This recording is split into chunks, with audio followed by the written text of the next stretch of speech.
If I were to ask you what your favourite animal is, what would you say? Because I know for me, it would be dragons. From a young age, I've loved dragons, and I have no idea why.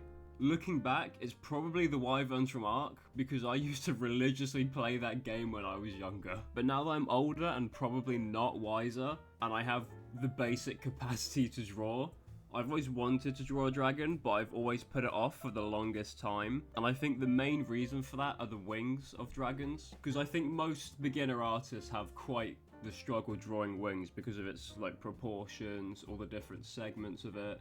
Or maybe the whole dragon itself, I don't know. But I'm going to try and draw my first dragon today, and if it resembles a dragon even slightly, I consider that a good drawing. That's a win in my book. So to start off actually drawing the dragon, I need to find a reference. And for some reason, finding like an easy to draw dragon reference is comically difficult.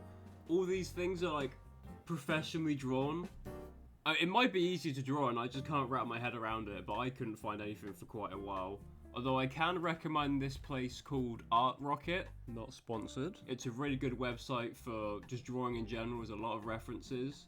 I'll leave a link down below to the dragon page. After a bit of searching, I decided to use this image. I tried to find who drew this, but it just kept bringing me back to a Pinterest board that's just like full of different art styles, so I don't think it's theirs.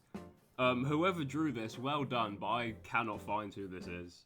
Going into this drawing, I had two main objectives: making sure the dragon body actually looks like a dragon's body, and making sure the wings look like wings. Making sure everything looks like it's supposed to look. And I think I did both of them pretty well. The wings surprisingly well. I honestly surprised myself. I think the body might be a bit off, but at the same time, my whole childhood on dragons was a wyvern, not actually a dragon. So I think that's more of a me problem than the dragon. I made sure to add horns to this dragon because I think you'll struggle to find a dragon that doesn't have horns, at least in my experience. Most of them have some facial feature or something on their heads that is pretty distinguishable. Even the reference has horns. Even though I didn't follow the reference's horns, I kind of went in my own direction with them. I also added little extrudes at the bottom of its mouth just to try to give this drawing a little bit more depth, to make it look less flat, because I think if you look at most drawings of dragons, they don't almost look 3D, they look 3D. And obviously it is a 2D drawing, but I think at my current stage, I'm nowhere near being able to recreate that, but I think hopefully that's going to come with due time of practice. But I think adding little parts like this, even if I'm not practicing it actively, it's getting me in the process of adding little details that will hopefully build up over time. I then went looking for colour palettes because I'm not the best at colouring, especially with something I've never drew. So I kind of took a combination of two colour schemes I found on here, and I think it went alright. I don't know, looking back, if I like the colours. I could have probably done something a bit better, but I think it goes well, surprisingly. Quite a few new things were done with this drawing as well, because for the start, as I've already said, I had to pick all the colours from scratch. I'm not going off a reference because my reference is just a sketch. But because my reference is a sketch and I've picked my own colours, I then had to try and find the right shading for all my parts. I think I went pretty well with the shading, apart from the wing, because I couldn't determine where like the wing connects to the body. I tried to have it like fade into colours, but I couldn't quite get that.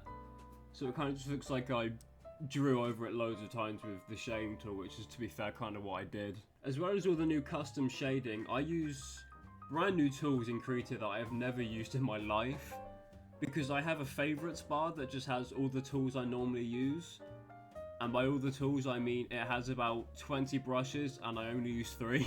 Which just goes to show that you really need to experiment with what software you have, because I didn't even know any of these tools existed, and I've been drawing with this program for about a good couple years now.